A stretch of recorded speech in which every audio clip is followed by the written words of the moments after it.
Hi guys, welcome back to my channel. This is Right Life Kenya with Mary Frida Keira, where we share words that build. Now last week we started a conversation on debunking the myths surrounding mental health, and one of the key things that we learned is that mental health is pretty common in our day and age. So this led me to wondering, how do we then provide support to those among us, whether family or friends, that are going through a mental health condition? How can we be helpful in their journey of recovery? As we said, some of these conditions are lifelong. So someone's family and friends and their circles have to be equipped enough to be able to provide support and guidance whenever someone needs it.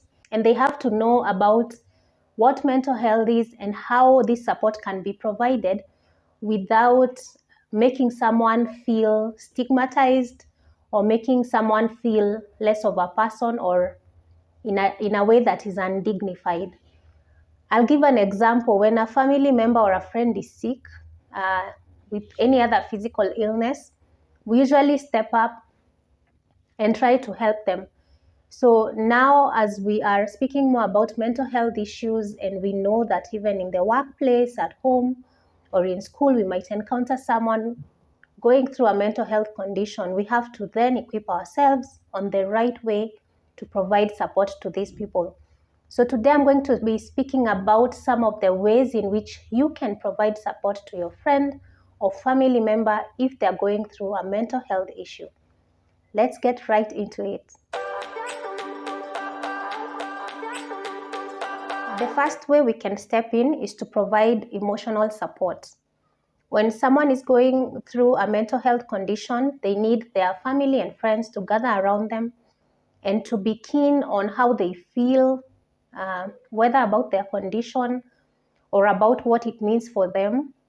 As I said, some of these conditions are lifelong, so someone may have a hard time coping with that because our society is not yet there when it concerns mental health issues. Someone can feel quite lonely and depressed when they find out they have a mental health condition. So it is very key that as friends and as family, we are able to give a listening ear, to be very non-judgmental about someone when they talk about where they are. Even if they feel quite sad and overwhelmed, we can provide that emotional support by encouraging them, by talking to them, by listening to them actively, and by letting them just share what it is that they feel about the condition or any intervention they have been told to use, or how this is affecting their lives at work, at school, or at home.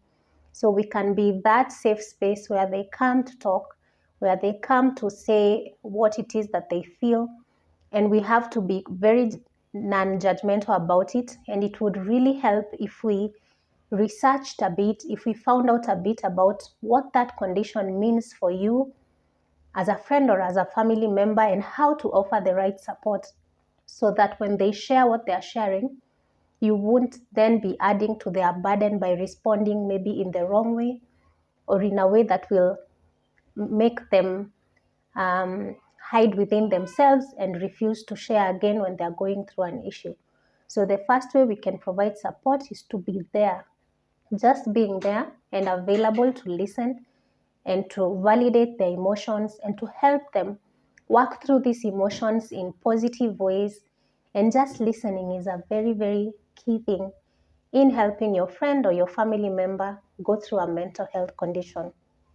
The second step, and it really ties to the first thing I said, is offering them encouragement and motivation. Now, being told you have a mental health condition can be very demoralizing, and some of the conditions present in prolonged sadness and low moods, and someone will be lost in that cocoon of feeling a certain way and feeling overwhelmed by the things of life. So for family members and friends, it becomes really important to step up, to be that encouraging person, to be that person who motivates this person to be able to go through their day. Sometimes it's day by day, sometimes it's week by week. And you have to equip yourself to be able to do this. So as a family member, as a friend, you have to keep yourself motivated and keep yourself positive, because you cannot pour from an empty cup. And by so doing, you're able to step up and be able to fill this person's cup, because some days it will be hard to get out of bed. Some days it might be hard to do the simplest of life's tasks. Now, it is key for you as a family member or a friend not to get caught up in how they are feeling and let this affect you, not to get frustrated by how they react to even simple life issues, but to be able to speak a word of encouragement and motivation to help this person as they are going through their treatment and intervention, to be able to go a step further, to be able to tackle that day. Sometimes it happens in ups and downs. So it might be today they are really energetic and good and going on and positive about everything, and tomorrow the cycle is reversed. So if you're able to fill your life up and be able to know that your role is encouraging and motivating this person, then you're able to step up and do that. These are some of the ways you can help. You can pray for and with a person. You can read the Bible together. You can also encourage the person to attend fellowships so that they feel connected to other people and they're not isolated and lonely. You can share encouraging things to them as a person. You can call them and talk to them and just ensure that they know that they are not alone in what they are going through. I am very sure that this will help them, give them a boost, and to be able to tackle their life day by day, moment by moment, as they try to cope with their mental health condition and as they go on their journey to recovery and managing the condition. The third way you can help is by offering practical assistance. Now, someone might be unable to, as I said before, do their daily tasks. Someone might find it overwhelming. For instance, I'll give an example of postnatal depression, where women go through this phase of being depressed after giving birth to a child. Now, I'll give an example that worked for me when people in my life, whether my family or my friends, stepped up to help with daily tasks, even just chores around the house. This really helped me to come out of that space of feeling overwhelmed by my new role and the tasks that were ongoing and all that. So just like a physical sickness, if someone is really sick and they cannot cook a meal for themselves, as friends and as family, we usually step up and provide them meals that nourish them during that time.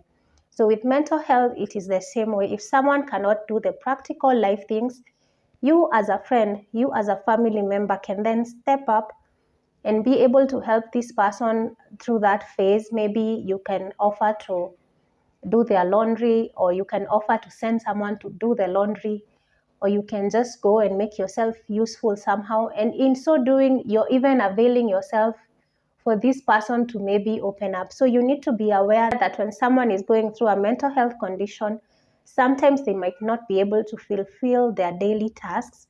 And that means it calls for you sometimes to step up to help them to achieve these things. Now, the other way you can help your family member or your friend when they're going through a mental health condition is to help them to seek professional help. Sometimes the people around us do not even know they need professional help. So this person may be going through this thing, and you as a friend are able to identify that this person needs to see a counselor or a therapist, and you can actually suggest this to them. You can share resources that help them to see how they need to be treated, and that they need an intervention that you can't offer as a friend or as a family member. You can as well take them to their appointments, help them to seek the right help for them. It might be a process, finding the right therapist for them or the right counselor that assists them. And you can be that encourager that I'm encouraging you to seek help. This does not mean you're any less of a person or you're weak. You can make them feel that seeking help is the best alternative for them, and you can help them secure the right treatment, and that is good for all of you, because then your friend and family member is on a road to recovery. Because if they do not seek treatment, then they might not get the assistance they need to be able to get the best out of life. So it is a move of love to help your friend or your family member seek professional help. Another way you can step in is to encourage self-care. Now, when someone is going through a mental health condition, they might neglect self-care. And you, as that friend or family member, are able to help them to practice self-care. You can, especially when they get really overwhelmed, or they forget to, or they get caught up in that cycle of not feeling up to it, you can encourage them. For example, you can choose to do your hobbies together. For instance, you can go exercise together. You can remind them to eat right, or you can make sure whatever is available around them is healthy and good to support in their treatment. You can as well treat them to something that involves self-care. You can treat your friend to a nail appointment or something of the sort. These are simple things that, according to your situation, you're able to do. You can encourage them to go for a walk. You can go for a walk together. Such simple things that will help them to practice self-care in the way that they need to help them solidify whatever intervention that they are being given to handle their mental health condition.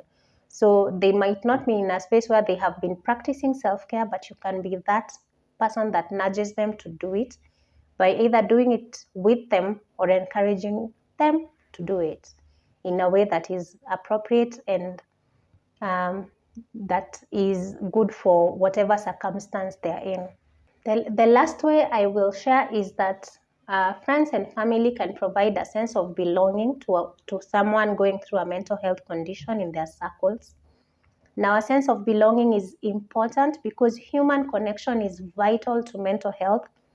And sometimes when someone is going through a mental health condition, they will tend to isolate. They will tend to move away from people.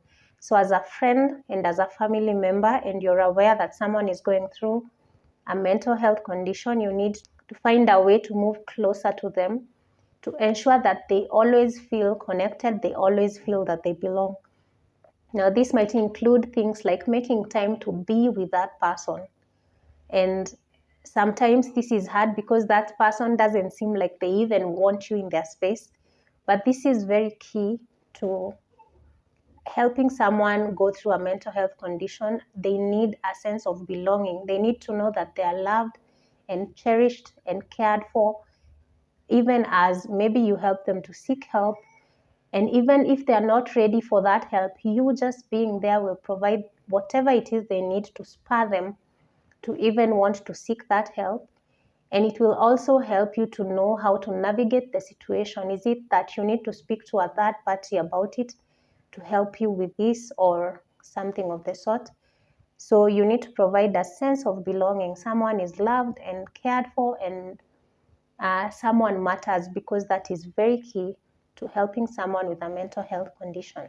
Now, I will also add that praying for someone is very key in their journey of healing from a mental health condition. Now, prayer does not take the place of finding help for someone, but God will help you to be able to know how to best be there for your kin or your friend when they're going through a mental health condition. God will help you to convict them of their need to get help, of their need to reach out to someone and get help. And God will also heal them of the mental health condition. So I have found that really praying for your friends and your family is key in whatever thing that they are going through. Sometimes you don't even know how to help your friend, but when you pray for them, then this really helps in moving things forward in their life, because this is involving God, who knows them even more than we know them. Prayer is very key in mental health recovery. I'll end by saying that while friends and family play a very important role in the lives of those going through mental health condition, it does not take the place of a professional in diagnosing and treating mental health conditions. The same way you will support a loved one who is going through a flu or has any other sort of disease, but you're not the one to treat them, we also say that yours is a support role, but when someone needs professional help, let them get that. And then you will play the role to support that and make sure they are taking their medicine if it is given, they are eating right if that is what is recommended, they are doing their exercise if that is what is recommended. So mental health, just like any other condition, needs a lot of support for someone to be able to do their treatments right and to practice their interventions right, so that they recover and they are able to live a full life even as they go through their treatment plans. Now, that was all I had for today regarding mental health and how we can support our friends and family going through this. Thank you for listening. Thank you for watching. If you would like to watch more content like this, click the subscribe button, share this with your friends, and let's together get the mental health conversation going for our sake and for the sake of those that we love. Goodbye.